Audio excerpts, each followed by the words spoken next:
All of us have issues. I got issues, you got issues, we all got issues.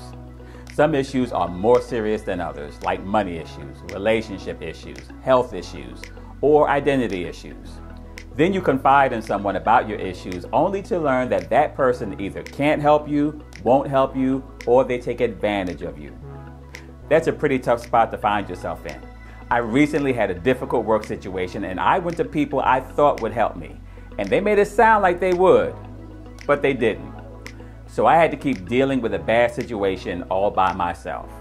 When stuff like that happens, we could end up feeling helpless and hopeless, just like the woman in today's Bible story. The Bible says this woman had a discharge of blood coming from her body and that this had been happening for 12 long years.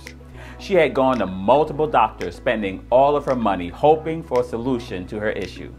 But the doctors either couldn't help her, wouldn't help her, or they took advantage of her by taking all of her money but leaving her in a worse condition.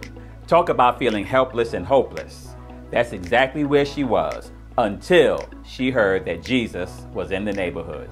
And for the first time in 12 years, she had hope. And that hope ignited her faith and sent her into action. She told herself, if I can just touch his robe, I will be healed.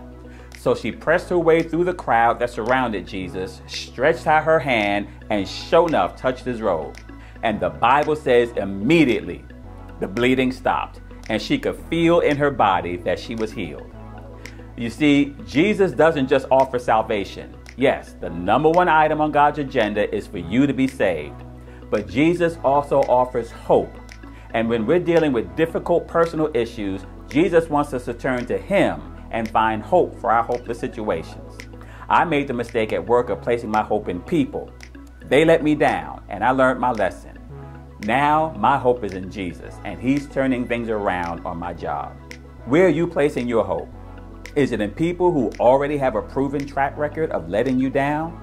If you haven't already noticed, we live in a world that offers more bad news than good news every day. Have you tried putting all of your hope in Jesus? It worked for the woman with the discharge of blood. It can work for you too. You have nothing to lose and everything to gain by putting your hope in Jesus.